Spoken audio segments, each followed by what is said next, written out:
Subscribe करिए हमारे channel target UP TET CTET को और बेल आइकन को दबाइए। हेलो दोस्तों, मैं आनंद स्वागत करता हूं आप सभी का आपके अपने channel target UP TET CTET में और ऐप अस्तित्व एकेडमी में। दोस्तों, आपके डीएलएड 4th सेमेस्टर का इंग्लिश सब्जेक्ट का जो आपका राजन सीरीज आता है, जिसके माध्यम से आप कम समय में बहुत ही बेहतर ढंग से तैयारी कर पाते हो, तो इसमें जो आपके प्रश्न दिए हुए हैं उन सभी प्रश्नों को यहाँ पे मैं एक्सप्लेन करके आपको पढ़ा रहा हूँ। और इसमें जितने भी बहुविकल्पीय प्रश्न दिए गए हैं सभी प्रश्नों को मैंने 4 क्लास में आपको करा दिया है और एक एक क्वेश्चन को पूरा मैंने आपको हिंदी में एक्सप्लेन किया है और एक एक ऑप्शन को भी एक्सप्लेन किया है। तो बहुत ही बेहतरीन ढंग से आपको समझ में आने वाले हैं एक एक प्रश्न।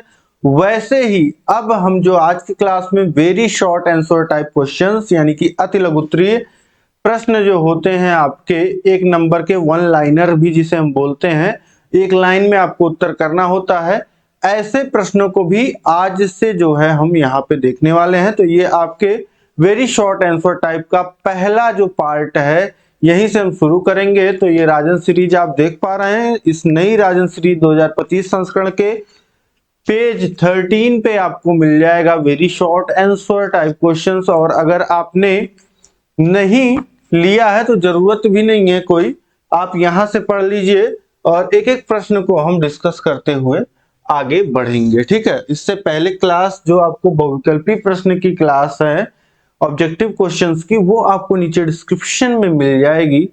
मैथ इंग्लिश के सामने, सॉरी देखिए मैथ की आदत पड़ी हुई है, आपको पता है कि मैथ भी राजन सीरीज में पूरा करा चुका हूं। उसमें तो बहुविकल्पीय, अति लघु उत्तरीय और लघु उत्तरीय सभी प्रश्नों को कराया है और साथ ही साथ पवन सीरीज के भी सभी प्रश्नों को कराया है। तो यहाँ पे बहुत ही अच्छा मौका है आपके लिए कि आप सभी जितने भी आपके विषय हैं सभी विषयों की तैयारी बहुत ही बेहतर ढंग से कर सकते हैं। नीचे डिस्क्रिप्शन में सभी विषयों का लिंक दिया गया है और अस्तित्व एकेडमी ऐप का भी लिंक दिया गया है। अब आज की क्लास में अब हम देखने वाले हैं आपके very short answer type questions को यहाँ पे। और पहले तो इस क्लास को आप लाइक कर दीजिए, अपने दोस्तों में शेयर कर दीजिए ताकि सभी लोग जो हैं इस बेहतरीन क्लास में जुड़ जाएं और बहुत ही अच्छे से देख पाएं कि कौन कौन से प्रश्न उनकी परीक्षा में पूछे गए हैं, वे प्रश्न भी और जो पूछे जा सकते हैं वे प्रश्न भी। तो बहुत ही इंपॉर्टेंट क्लास होने वाली है। देखिए पहला क्वेश्चन है आपका, complete the following sentence using correct preposition. अब यहाँ पे करेक्ट प्रीपोजिशन आपका आना है what is the time your watch. अब यहाँ पे क्या भरा जाएगा, व्हाट इज द टाइम।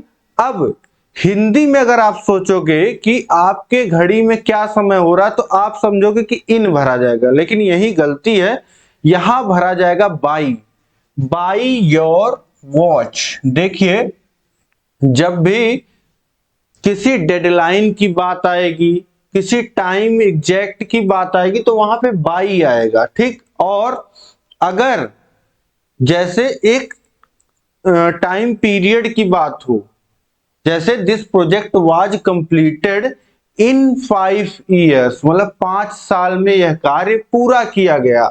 या मैं बोलूं कि आई वॉज बोर्न इन 1997, मैं 1997 में पैदा हुआ था। तो इस तरीके से यहां पे जब एक टाइम ड्यूरेशन की बात आएगी तब वहां पे इन का प्रयोग आप करोगे, नहीं तो आप जहां पे डेडलाइन की बात आएगी, जैसे you should submit this report by Monday, मतलब सोमवार तक तुमको यह रिपोर्ट जो है जमा कर देनी है, तो ये वहां पे आप क्या बाई का प्रयोग कर रहे हैं, बाय मंडे, ठीक। तो सोमवार तक का समय है, इस तरीके से ये यहाँ पे बाई का यूज आप समझ गए। अब इसके बाद देखिए क्वेश्चन नंबर 2 है, change the following sentence into interrogative sentence. मतलब कि यहाँ पे जो वाक्य आपको दिया गया है इस वाक्य को आपको इंट्रोगेटिव सेंटेंस यानी कि प्रश्नवाचक वाक्य में बदलना है। यानी कि इस कथन को ऐसे आपको कर देना है कि लगे कि कोई प्रश्न पूछा जा रहा है। तो यहाँ पे सी लिव्स इन कनाडा, इसका मतलब क्या है कि वह कनाडा में रहती है। तो कनाडा में रहती है वो, तो अब इस प्रश्न को, अगर इसको प्रश्न की तरह हमको बोलना हो इस वाक्य को, तो क्या वह कनाडा में रहती है, ये बोला जाएगा। तो इंग्लिश में इसको कैसे बोलेंगे, does she lives in Canada. ठीक है, क्या वह कनाडा में रहती है। तो सी सिंगुलर है, तो आपका डू या डज लगता है, तो सिंगुलर के साथ डज यहाँ पे प्रयोग होगा, तो does she live in Canada, ये हो जाएगा। अब इसके बाद देखेंगे क्वेश्चन नंबर 3 है, combine the following sentence into a complex sentence. यहाँ पे आपको 2 सेंटेंस दिए गए हैं।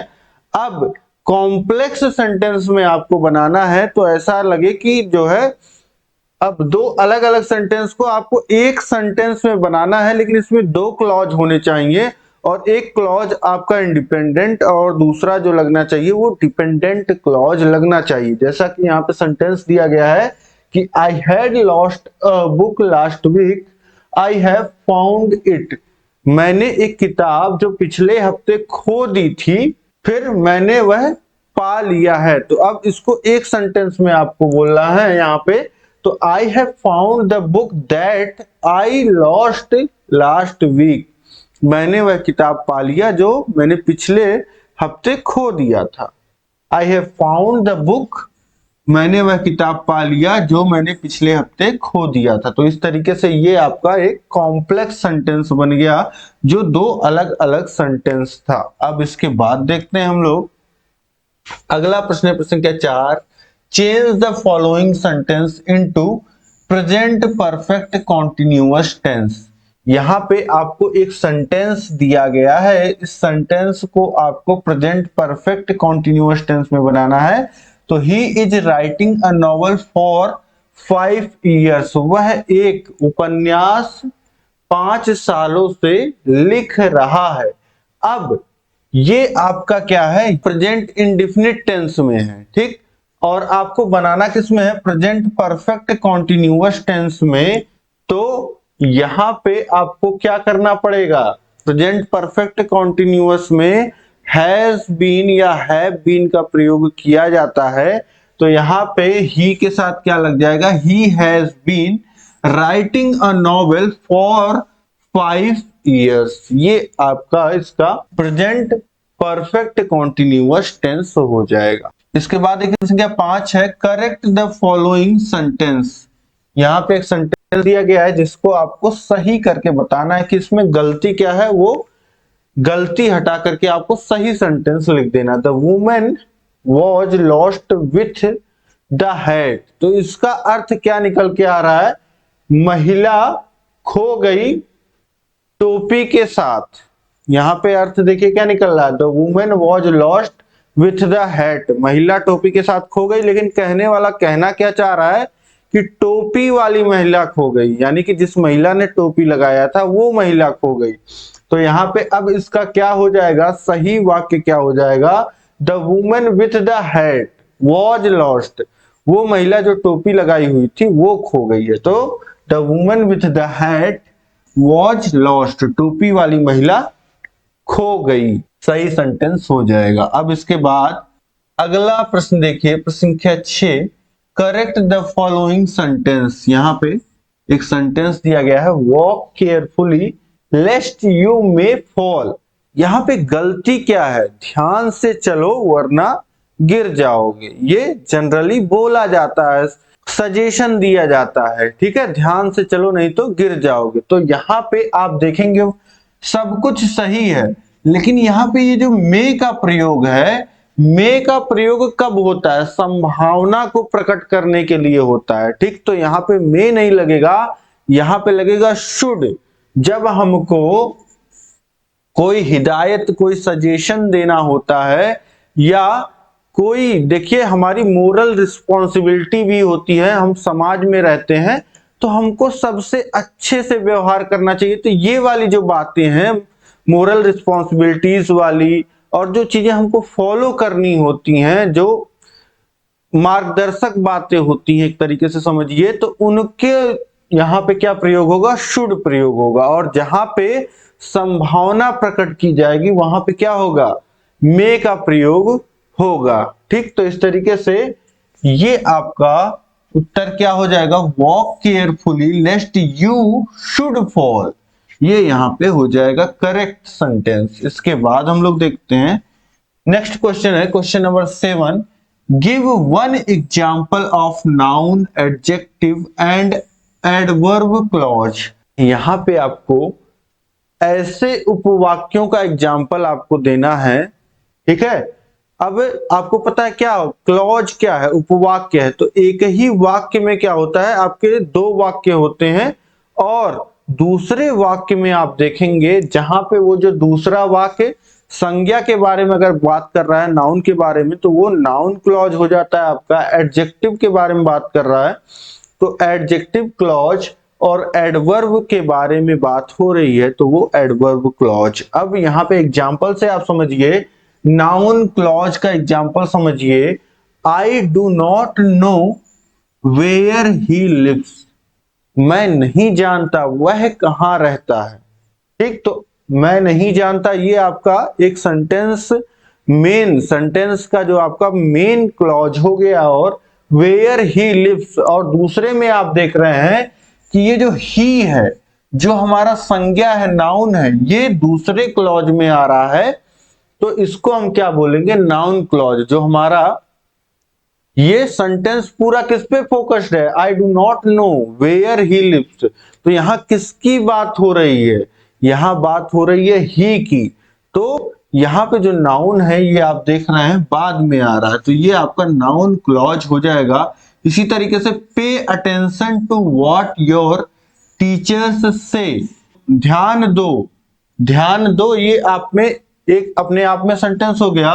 टू व्हाट योर टीचर्स से, तो यहाँ पे क्या नाउन क्या है, टीचर है। तो यहाँ पे ध्यान दो तुम्हारे शिक्षक क्या बोलते हैं। तो इस पे यहाँ पे ये क्या हो जाएगा, ये नाउन क्लॉज का एग्जांपल हो जाएगा। इसी तरीके से एडजेक्टिव क्लॉज देखिए, this is village where I was born. यह वह गांव है जहां पे मैं पैदा हुआ। तो ये यहां पे आप देखिए कि ये विलेज की विशेषता बताई जा रही है। दूसरे क्लॉज में आप देखेंगे दिस इज द विलेज, यह वह गांव है। तो ये एक अपना सेंटेंस का पार्ट हो गया। फिर उसके बाद आगे जब हम सेंटेंस में बढ़े तो वेयर आई वॉज बोर्न, तो ये जब आया जहां मैं पैदा हुआ, तो ये क्या कर रहा है, ये पहले जो बोला गया गांव की विशेषता बताने का काम कर रहा है। ठीक है, तो यहां पे इसीलिए ये कैसा हो जाएगा, ये एडजेक्टिव क्लॉज हो जाएगा। इसी तरीके से this is the time when you should read, ये वो समय है जब तुमको पढ़ना चाहिए। ठीक, तो इस समय की विशेषता बताई जा रही है, when you should read, this is the time when you should read. ठीक, तो इस समय की विशेषता यहां पे हमारा नाउन क्या है, समय है। ठीक, तो और उसकी विशेषता यहां पे बताई जा रही है, यू शुड रीड, इस समय तुमको पढ़ना चाहिए।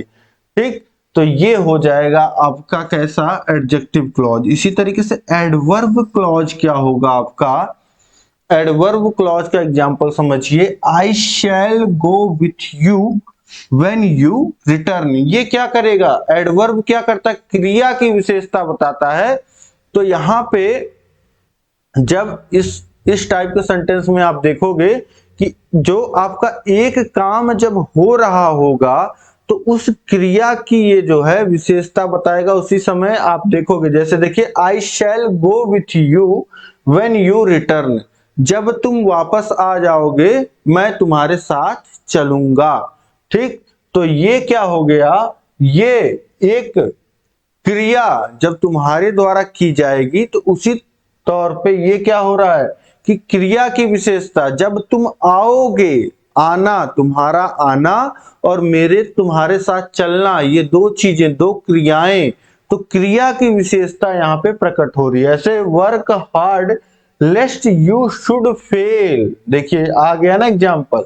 तो इसी तरीके से तुम कड़ी मेहनत करो नहीं तो तुम फेल हो जाओगे। तो यहाँ पे दो क्रियाएं एक साथ हो रही हैं कि तुमको क्या करना है, कड़ी मेहनत करना है, नहीं तो फेल होने वाली क्रिया जो है, असफल होने वाली, वो हो जाएगी। ठीक, तो यहाँ पे समझ गए आप एग्जाम्पल्स। इसके बाद देखिए question number 8, defined compound sentence. Compound sentence क्या होते हैं ये आपको बताना है। Compound sentence are those sentence which are having one principal clause and one और मोर कोऑर्डिनेटिंग क्लॉज। एग्जाम्पल के तौर पे he is either a thief or cheat. तो यहां पे आप समझ पा रहे हैं क्या कंपाउंड सेंटेंस। कंपाउंड सेंटेंस में देखिए आपको दो सेंटेंस जो है अलग अलग एक साथ लिखे हुए जुड़े हुए मिलेंगे। जैसे ही इज आइदर अ थीफ और मिलेगा आपको, एंड मिलेगा। तो जिस सेंटेंस में ये सारी चीजें मिलेंगी वो समझ लीजिएगा क्या है, कंपाउंड सेंटेंस है। तो ही इज आइदर अ थीफ, वह या तो चोर है या चीट है, धोखेबाज है। वह या तो एक चोर है या धोखेबाज है। तो यहाँ पे एक पूरे सेंटेंस में आप देख पा रहे हैं कि दो चीजें आ रही हैं आपकी। तो कंपाउंड सेंटेंस आर दो sentences which having one principal clause and one, एक प्रिंसिपल क्लॉज होगा, एक मुख्य बात होगी आपकी इस तरीके से, he is either a thief, या तो वह चोर है या धोखेबाज है। ठीक, तो इस तरीके से यहाँ पे वन और मोर, एक या एक से अधिक कोऑर्डिनेटिंग क्लॉज आपके हो सकते हैं। ठीक, तो इस तरीके से ये हो गया आपका कंपाउंड सेंटेंस। इसके बाद देखिए क्वेश्चन नंबर 9 है, change the following sentence into negative sentence. तो सेंटेंस जो यहाँ पे आपको दिया गया है इसको निगेटिव में बनाना है। तो as soon as I reached the teacher entered the class. तो यहाँ पे अब जैसे ही मैं पहुंचा, टीचर, शिक्षक क्लास में घुस गए। तो यहाँ पे अब इसको नेगेटिव बनाना है। एज सून एज आया है, मतलब जैसे ही एक घटना हुई वैसे ही क्या दूसरी घटना घटित हो रही है। तो ऐसे में जब इसको हमको नेगेटिव सेंटेंस में बनाना होता है तो वहां पे यूज होता है एज सून एज की जगह नो सूनर, नो सूनर, और इसके साथ यूज होता है हैड का। और ये जो हैड है आपका ये ऑक्सिलरी वर्ब है और इसका प्रयोग सब्जेक्ट से पहले किया जाता है। यानी कि एज सून एज की जगह हम लिखेंगे नो सूनर, और आई ये है सब्जेक्ट है मैं, तो इससे पहले आपका क्या आ जाएगा auxiliary verb had. Had I reached. अब यहां पे प्रयोग क्या होगा, दूसरा जब सेंटेंस जो दूसरी घटना घटित हो रही है उससे पहले क्या देन का प्रयोग होगा। Then the teacher entered the class. No sooner had I reached then the teacher entered the class. ये इसका नेगेटिव सेंटेंस हो जाएगा। ठीक, अब इसके बाद देखेंगे हम लोग question number 10, define complex sentences with a suitable example. यहां पे आपको कॉम्प्लेक्स सेंटेंस होता क्या है ये आपको बताना है और एग्जाम्पल भी बताना है। तो कॉम्प्लेक्स सेंटेंस देखिए, complex sentence are those that have one principal clause and one और more than one subordinate clause. These subordinate clause are joined by some conjunctions। ठीक है जी, एग्जाम्पल के लिए यहाँ पे देखिए stand up where you are, खड़े हो जाओ जहां तुम हो। तो यहाँ पे ये एक पूरा सेंटेंस एक साथ है, stand up where you are, और इसमें आप देखेंगे कि दो सेंटेंस की भावना आपको देखने को मिल रही है। स्टैंड अप खड़े हो जाओ, ये आप अपने आप में क्या एक इंडिपेंडेंट सेंटेंस है। और फिर जहां तुम हो, अब जहां तुम हो ये एक पूरा सेंटेंस नहीं है, लेकिन जब खड़े हो जाओ जहां तुम हो, वेयर यू आर, ये लग जाता है, ये इंडिपेंडेंट क्लॉज, ये डिपेंडेंट क्लॉज। तो ऐसे पूरे सेंटेंस को हम क्या बोलते हैं, कॉम्प्लेक्स सेंटेंस, जहां पे एक क्लॉज आपका इंडिपेंडेंट हो और दूसरा क्लॉज इस पे डिपेंडेंट हो, ठीक है, इसका खुद खुद में एक मीनिंग है, लेकिन इसमें इसमें जो है खुद का कोई मीनिंग नहीं है, ठीक। तो इस तरीके से complex sentences are those that have one principal clause जो इंडिपेंडेंट क्लॉज होता है, एंड वन और more than one subordinate clause, ठीक। तो these subordinate clause are joined by some conjunctions, ठीक है। तो वेयर यहां पे आप देख पा रहे हैं, ठीक। तो इस तरीके से ये आपका डिफिनीशन और एग्जांपल हो गया कॉम्प्लेक्स सेंटेंस का। इसके बाद देखिए क्वेश्चन नंबर 11 है, which type of sentence March forward is, आगे बढ़ो, मार्च फॉरवर्ड ये किस तरीके का सेंटेंस है?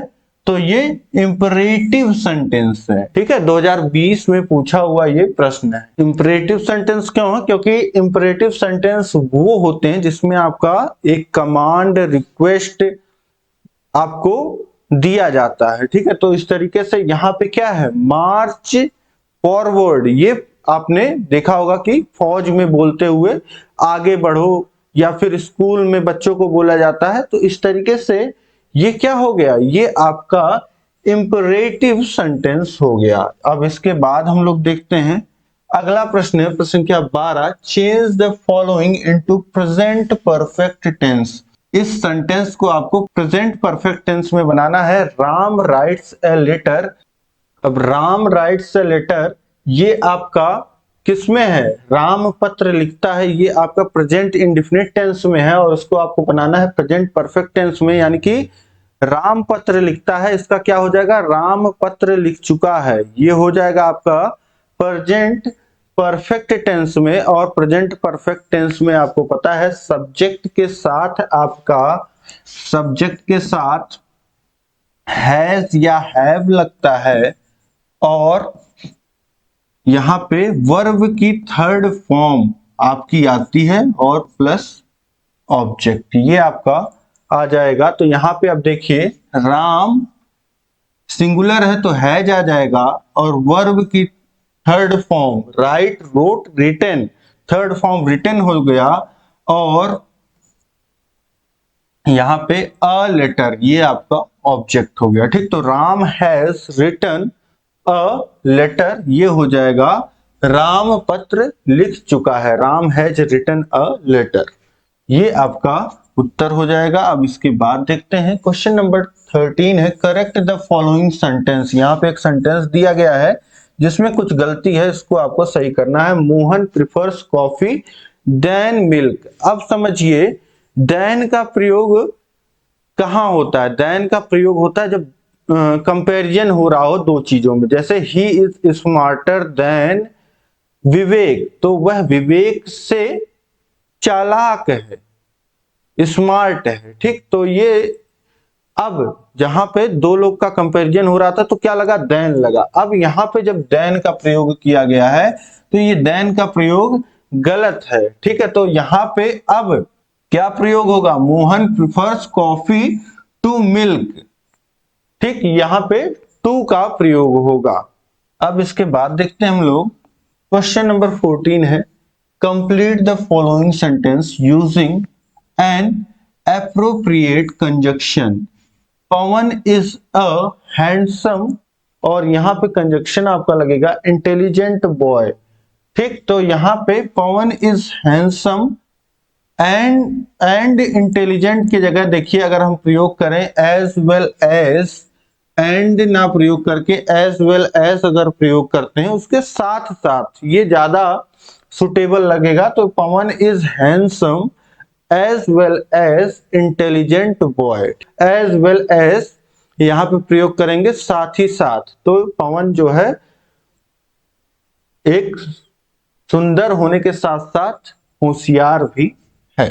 अब इसके बाद देखते हैं हम लोग प्रश्न संख्या 15 है, change the following into complex sentence. इसको कॉम्प्लेक्स सेंटेंस में he is poor but honest, वह गरीब है पर ईमानदार है, ये एक सेंटेंस को बोलने का तरीका हो गया। सिंपल सेंटेंस बोल दिया गया कि वह गरीब है पर ईमानदार है। अब इसको अगर कॉम्प्लेक्स सेंटेंस में बोला जाए तो कैसे बोला जाएगा?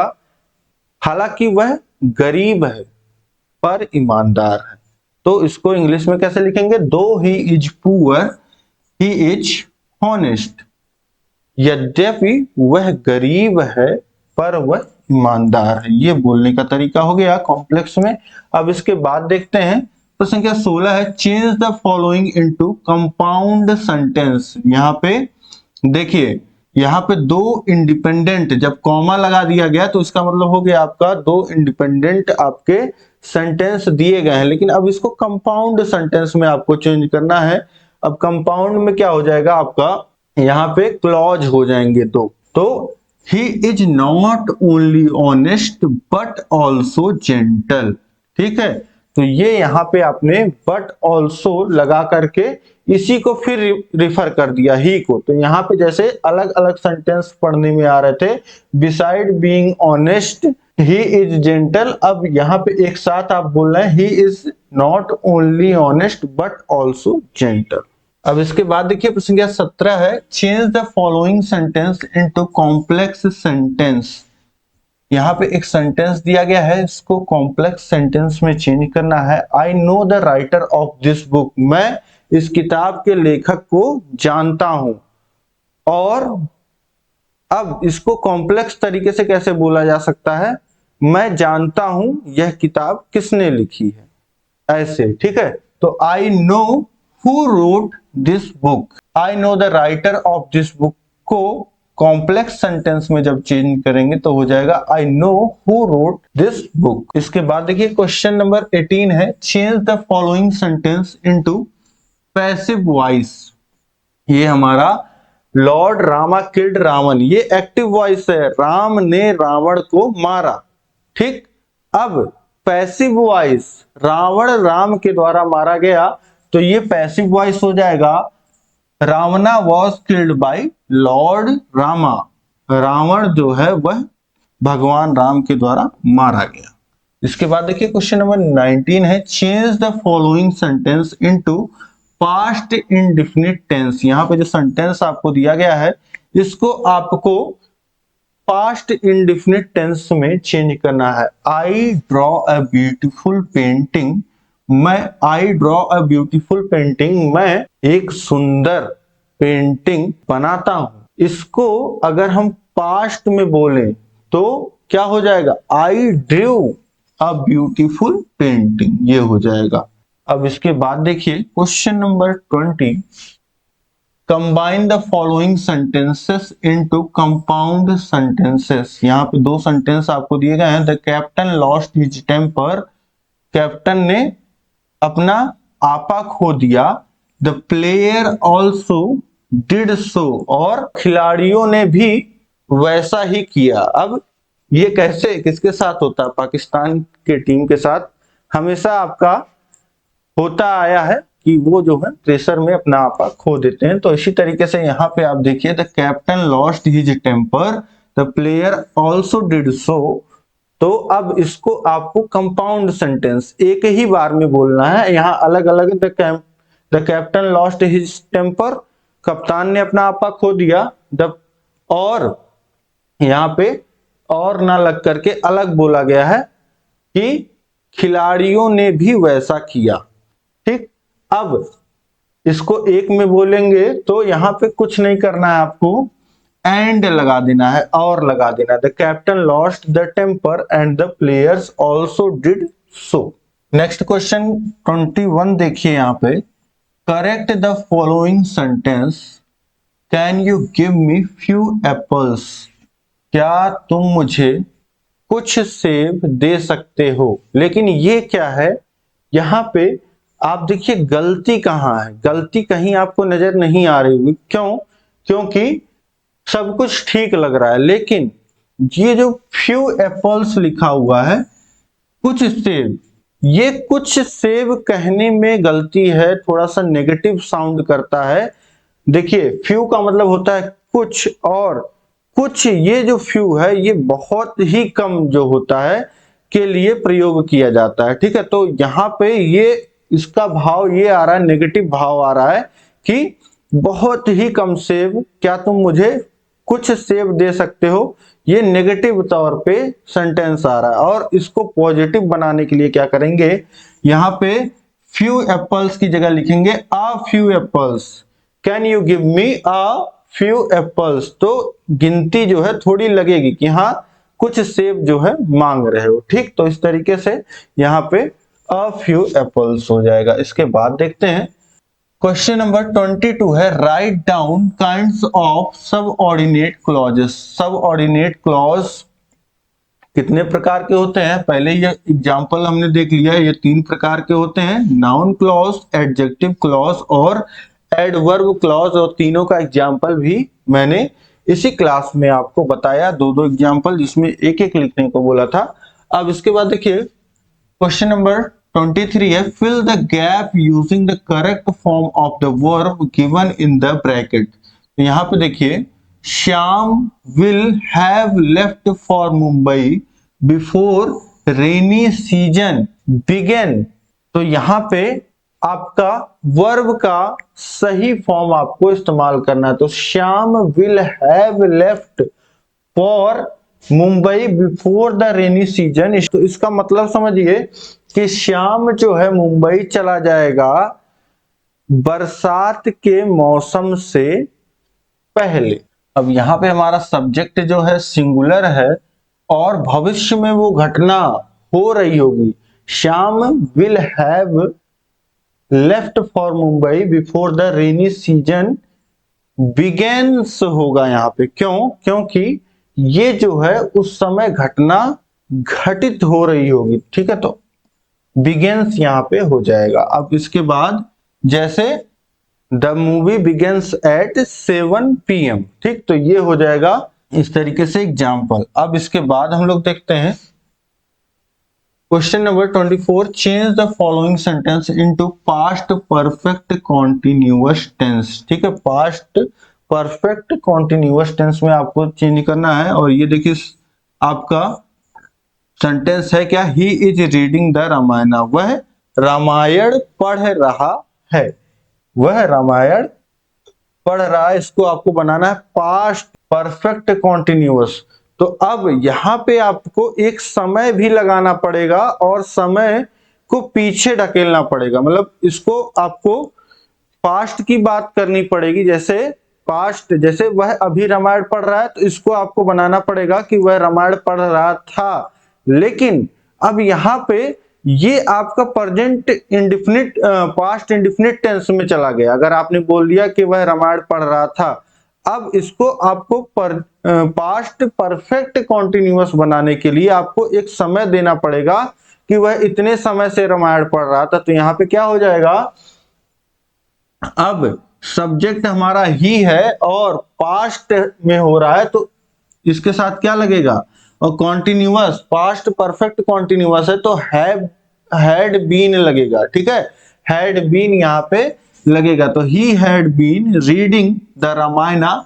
अब यहाँ पे आपको एक अपने हिसाब से कुछ भी समय जो है देना पड़ेगा। तो Ramayana for 1 hour, for 5 hours, इस तरीके से कुछ भी आप दे सकते हैं।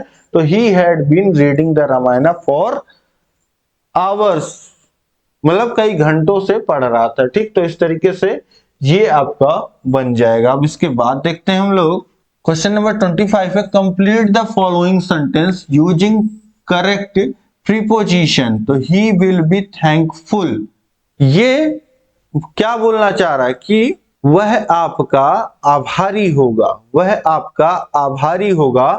ठीक, तो he will be thankful, to you यहाँ पे इस्तेमाल होगा। और कई लोगों के दिमाग में आ रहा होगा फॉर। तो फॉर किसी चीज के लिए होता है, जो मान लेते हैं वो चीज आपने उसके साथ की हो, उसके लिए, मतलब किसी चीज में मदद की हो। थैंकफुल फॉर द बुक, मतलब किताब के लिए, या फिर कुछ भी। ठीक है, किसी चीज की जब वहां पे, यहाँ पे आपका कोई चीज के लिए अगर कोई थैंकफुल होता है तो फॉर यूज होता है। लेकिन अगर आपसे कोई जो है तो यहाँ पे टू का यूज होगा। तो he will be thankful to you, वह आपका आभारी होगा। ठीक, तो इस तरीके से 2021 में पूछा हुआ प्रश्न है और यहाँ पे क्वेश्चन नंबर 25 तक हमने कर लिया। तो उम्मीद है कि यहाँ पे क्वेश्चन नंबर 25 तक ये 25 प्रश्न जो हैं आपको बहुत ही अच्छे से समझ में आ गए होंगे। बहुत ही अच्छे से प्रयास किया है मैंने कि आपको एक एक चीजें, बिल्कुल छोटी छोटी चीजें आपको पता हो, जिससे इस तरीके से यही प्रश्न बने जरूरी नहीं है, इस तरीके के प्रश्न बनेंगे तो आपको बेसिक्स पता होनी चाहिए। तो उम्मीद है कि क्लास पसंद आई होगी। कमेंट करके बताइए क्लास कैसी लगी और सभी लोग कमेंट करिए, कुछ ना कुछ कमेंट आपको करना ही करना है। जितने लोग आप लोग क्लास अटेंड कर रहे हैं तो जरूर मुझे कमेंट करके बताइए, मुझे बहुत अच्छा लगेगा। और इस क्लास को लाइक करिए और चैनल पे नए हैं तो सब्सक्राइब कर लीजिए। इसी तरीके की महत्वपूर्ण क्लास मैं आपके लिए लगातार लेकर के आ रहा हूं और आपको लगातार कंप्लीट मिलेगा इस तरीके से राजन सीरीज। तो उम्मीद है कि बहुत पसंद आ रहा होगा आप लोगों को और ऑब्जेक्टिव्स को आपने बहुत ही पसंद किया। अब ये अति लघुत्री भी मैं आपको वेरी शॉर्ट आंसर टाइप भी जल्दी ही कंप्लीट करा दूंगा। डेली क्लासेस चली रही हैं। अब इसको अधिक से अधिक शेयर करिए और इस क्लास का जो फ्री पीडीएफ है वो आपको मिलेगा हमारे टेलीग्राम चैनल पे। टारगेट यूपी टेट सीटेट के नाम से टेलीग्राम चैनल है, यहाँ पे आप देख पा रहे हैं। और ये हमारा व्हाट्सएप नंबर है, इस पे आप कॉल कर सकते हैं या जो भी डाउट हो पूछ सकते हैं। इंस्टाग्राम पे फॉलो करना मत भूलिए और अस्तित्व एकेडमी ऐप डाउनलोड करिए। वहां पे आपको मिलेगा 4th सेमेस्टर का कोर्स, जिसमें आपको सभी नोट्स हमारे मिलेंगे, टेस्ट सीरीज मिलेगा, सभी क्लासेस मिलेंगी और जिसको आप जो है सभी चीजों को ऑफलाइन डाउनलोड कर सकते हैं, देख सकते हैं, प्रिंट करा सकते हैं नोट्स को और कम समय में बहुत ही बेहतर ढंग से आपकी तैयारी होने वाली है अस्तित्व एकेडमी ऐप पे। तो ऐप जरूर डाउनलोड कर लीजिए और जहां कहीं भी कोई भी डाउट हो तो नंबर पे आप कांटेक्ट कर सकते हैं। तो उम्मीद है कि सारी चीजें आप समझ गए होंगे। अब मिलेंगे हम लोग नेक्स्ट क्लास में, आगे के प्रश्नों को देखेंगे। तब तक ऐसे बने रहिए चैनल के साथ और सभी विषयों का लिंक जो है नीचे डिस्क्रिप्शन में है। मिलते हैं नेक्स्ट क्लास में। जय हिंद, जय भारत।